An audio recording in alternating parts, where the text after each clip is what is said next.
জয় হিন্দ সাথী, good morning. BFA physical একাডেমিতে সবাইকে welcome. আমি আবারও আরেকটা ভিডিও নিয়ে এসেছি। যে সমস্ত ভাই ও বোনেরা এবার 2025-এ পিইটি, পিএসটি এবং এক্সাম ক্লিয়ার করে মেডিকেলে অপেক্ষা করছে, তাদের জন্য একটা মোটিভেশন। ভিডিওটা শেষ পর্যন্ত শুনলে পারে আমি অবশ্যই বলবো যে অনেক উপকার পাওয়া যাবে। অতীতে অনেক ভাই বোন আমার এই ভিডিও দেখেছে এবং তারাও উপকৃত হয়েছে। যাই হোক, আমি বলতে চাই যে এই যে মেডিকেলের ঘন্টা অলরেডি বেজে গেছে। 15ই অক্টোবর থেকে মেডিকেল হতে চলেছে। অলরেডি একটা নোটিফিকেশন ঘুরে বেড়াচ্ছে, তোমাদের কাছেও অলরেডি ডিক্লেয়ার হতেই চলেছে। যাই হোক, আমি বলতে চাচ্ছি যে এই যে মেডিকেল শব্দটা খুব যেরকম কথাটা খুব কঠিন। কারণ কি, তোমাদের যে ফার্স্ট এবং সেকেন্ড স্টেপ, সেই স্টেপ দুটো তোমরা উত্তীর্ণ হয়েছ।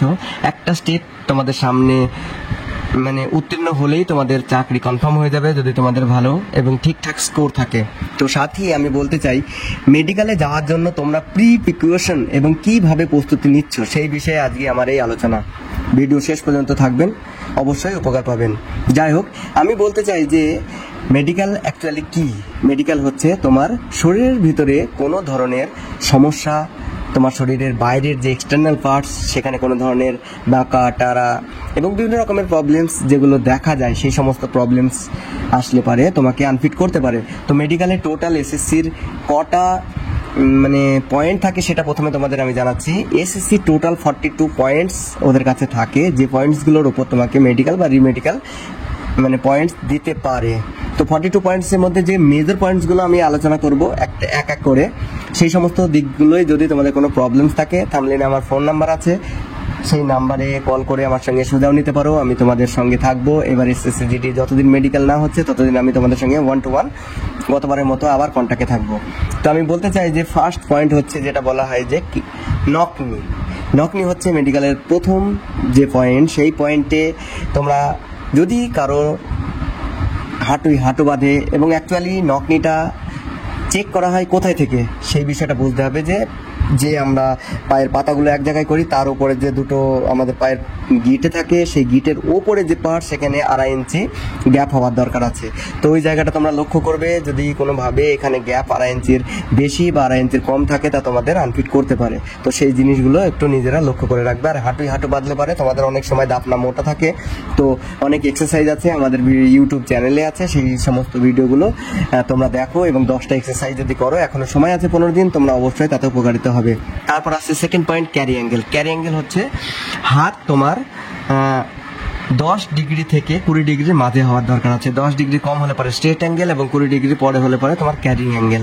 তো এই অ্যাঙ্গেল দুটোকে নিজেরা অনুভব করতে পারে, হাত নিজেরাই বোঝা যায় যে আমার হাতটা একটু ব্যাকা আছে, কোন হাতটা সোজা এবং ব্যাকা। তো অবশ্যই যদি কোনো ভাইয়ের এরকম সমস্যা থাকে তো আমার সঙ্গে কন্ট্যাক্ট করো, আমি কোনো এক্সারসাইজের কথা বলে দেবো, তো তাতেও তোমরা হেল্প পাবে। তারপর আসছে সব থেকে বড় যে জিনিস হচ্ছে শোল্ডার আপ ডাউন। আমরা ম্যাক্সিমাম ভাই বোন কাঁধ আপ ডাউন করে চলাফেরার ক্ষেত্রে এগুলো আমাদের বদ অভ্যাস। তো এই অভ্যাসটা ঠিক করতে হবে আয়নার সামনে দাঁড়িয়ে। তারপর বলছি চেস্ট আপ ডাউন। অনেকে চেস্ট আপ ডাউন আছে, এই ক্ষেত্রে গতবার অনেক পয়েন্টস খেয়েছে, এবং তাদের ক্ষেত্রে যদি চেস্ট আপ ডাউন এখনো থাকে, তাহলে পরে যে দিকটা ডাউন সেই দিকটাতে বেশি করে পুশ আপ মারতে হবে ভর দিয়ে। তো সেটা লক্ষ্য রাখতে হবে। তারপর আসছি যে কুইন্স হচ্ছে আইবল আমাদের নেচে বেড়াই, ঠিক আছে। অনেকে চোখের পর্দা বন্ধ হয় না, এক চোখের পর্দা বন্ধ করলে আর এক চোখের পর্দা বন্ধ হয়ে যায়, তো সেই জিনিসটাও দেখতে হবে। সেকেন্ড হচ্ছে ডিস্টেন্স ভিশন। 22 গজ দূর থেকে তোমাকে দেখানো হবে এবং ক্লিয়ার কাট সেই জিনিসগুলোকে তোমাকে বলতে হবে, উঁচু আওয়াজের সঙ্গে বলতে হবে। তো সেই বিষয়ে আমি তোমাদের অলরেডি ভিডিও আছে, সেই ভিডিওটা আমি সাবমিট করে দেবো। তারপর বলছি যে কালার ব্লাইন্ডনেসের ক্ষেত্রেও তোমার যদি চোখের কোনো সমস্যা থাকে, কালারের কোনো সমস্যা থাকে, দেখতে পাচ্ছ না, তো সেই কালারটা ওরা তোমাকে জিজ্ঞেস করতে তুমি যেটা বলতে পারছো না সেটার উপরে আবার 2-3 বার ধরবে, আর যদি না বলতে পারো তো তোমাকে কালার ব্লাইন্ডনেস দিতে পারে। তারপরে আসছি কানের ক্ষেত্রে হচ্ছে কানের ভিতরে কোনো পর্দার ক্ষেত্রে কাছে কোনো দাগ, বা যদি অনেকের কান দিয়ে জল বেরোয়, বা অনেকে কান খোঁচাখোঁচি করে লাল করে ফেলেছো, তো এই বিষয়টা বিশাল ধ্যান দেওয়ার কথা হচ্ছে। কান হচ্ছে খুব সেন্সিটিভ পার্টস, ঠিক আছে। সেই জন্য কান যখন তুমি যাবে মেডিকেলে, তো অবশ্যই কানটা পরিষ্কার করে নিয়ে যাবে ভালো ডাক্তারের কাছ থেকে, ঠিক আছে। তারপর আসছি ডিএনএস, নাকের হাড় ব্যাকা। আমাদের ওয়েস্ট বেঙ্গলের কি আমাদের ভারতবর্ষের ম্যাক্সিমাম মানুষ আমাদের নাতিশীতোষ্ণ ওয়েদার, কখনো ঠান্ডা কখনো গরম, যার জন্য আমাদের সবার ঠান্ডা ধাত থাকে এবং আমাদের যে নাকের মেন হাড্ডিটা সবার একটু একটু ব্যাকা থাকে। তো ওই ক্ষেত্রে যাদের হালকা মাইল্ড ডিএনএস এবং ডিএনএস দুটো পার্টস থাকে, যাদের খুব ব্যাকা তাদের ডিএনএস তাদেরকে পয়েন্ট দেয়, মাইল্ড ডিএনএস হলে পরে দেখে শুনে ছেড়ে দেয়। তারপরে আসছি তোমার যে ভেরিকোজ ভেন হচ্ছে এমনই একটা জিনিস যেটা শরীরে বদ রক্ত জমা হয়, পেঁচানো শিরা পায়ের কাছে ওঠে, রানিং করতে গেলে অনেকে পায়ে টান লাগে। তো এটা হচ্ছে সামরিক আধা সামরিক বাহিনীতে ভেরিকোজ ভেন থাকলে পরে আনফিট করে। তো এর জন্য একটা থেরাপি আছে, সেই কথাটা আমি বলে দেবো। সেই থেরাপি নিলে পরে তোমাদের ঠিক হয়ে যাবে যদি এখনো ঠিক না হচ্ছে। তারপর আসছে হাই হিল এবং ফ্ল্যাট ফিট। হাই হিল যাদের আছে, ফ্ল্যাট ফিট যাদের আছে, তাদের সময় আছে, কিছু এক্সারসাইজ আছে এবং যেটা স্লিপার চপ্পল বলা হয়, চপ্পল পরার পদ্ধতি আছে। তো কিছু এক্সারসাইজ বললে পরেও হাই হিল এগুলো ঠিক করা যাবে না। তো অবশ্যই হাই হিলের বিষয়টা বুঝতে হবে। তারপরে আসছি যে একসঙ্গে মানে বসতে হয়, পায়ের পাতা নিচে রেখে বসতে হয়, এটা একটা বিশাল পয়েন্ট। সবাইকে একসঙ্গে বসিয়ে দেয়, যে ভাই বসতে পারে না ভাই বা বোন তাকে ওতে পয়েন্ট দিয়ে দেয়। তো তোমরা এখনো দুই পায়ের পাতা এক জায়গায় করে ভালো করে বসার চেষ্টা করো, এটা একটা বিশাল ভাইটাল পয়েন্ট। তুমি বুঝতেই পারবে না এই পয়েন্টে তোমাকে পয়েন্ট দিয়ে দিল, ঠিক আছে।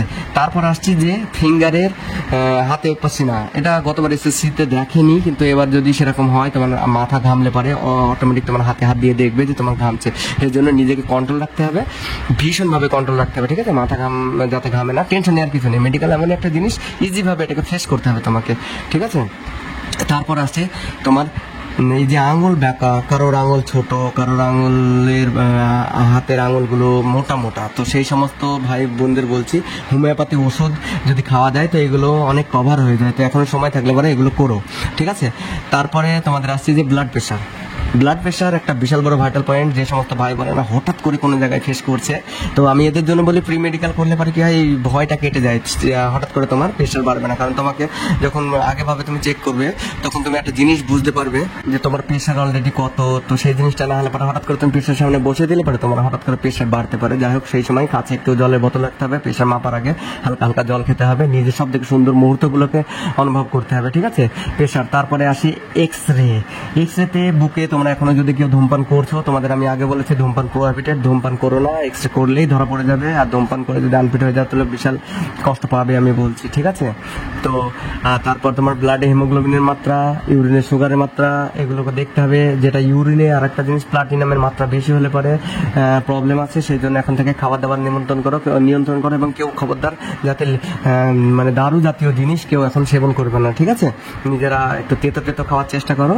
তারপর দেখো আমি সব পয়েন্টগুলো যে মেজর পয়েন্টগুলো তোমাকে সামনে নিয়ে এনে দিলাম। শরীরে কোনো কাট মার্কস মেয়েদের ক্ষেত্রে বলছি, টাট্টু ছেলে মেয়েদের সবার ক্ষেত্রে যাদের টাট্টু আছে তারা এখনো তুলে নাও, 2 বা 3 বার লেজার থেরাপি করলে পরে উঠে যাবে।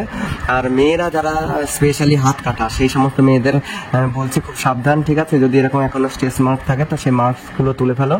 বাকি আমি সব মেজর পয়েন্টগুলো তোমাদের বললাম, এছাড়া ছোট ছোট আরো পয়েন্ট আছে, সেগুলো আমি অন্যান্য ভিডিওতে এসে বলবো। যাই হোক, তোমাদের যদি আমার ভিডিওটা ভালো লাগে এবং আমার এই যে জিনিসগুলো বললাম, যাদের যদি কোনো ভাই বোনের কোনো ধরনের সমস্যা থাকে অবশ্যই আমার সঙ্গে যোগাযোগ করো। আমি তাকে একদম পজিটিভ একটা মানে আইডিয়া দেবো এবং তাকে বলবো যে কি করতে হবে, অবশ্যই সে হেল্প পাবে। সেই সঙ্গে আমি আরেকবার রিকোয়েস্ট করছি, আমার ভিডিওটা এবং আমার কথাগুলো যদি ভালো লাগে তাহলে পরে আমাদের এই ভিডিওটা শেয়ার করবেন। আমাদের এটা বিএফএ ফিজিক্যাল একাডেমি, এখানে কন্টিনিউ এখন প্রি মেডিকেল করানো হচ্ছে। যদি কোনো ভাই মনে করে যে আমরা প্রি মেডিকেল করাবো তাহলে আমাদের থাম্বনেলের নাম্বারে যোগাযোগ করে আমাদের এখানে এসে যোগাযোগ করতে পারে। তো এখন আমি সবাইকে ধন্যবাদ, জয় হিন্দ, বন্দে মাতরম বলে এখন এই ভিডিও থেকে বিরতি নিচ্ছি। সবাই ভালো থাকবে, তোমাদের সঙ্গে আছি।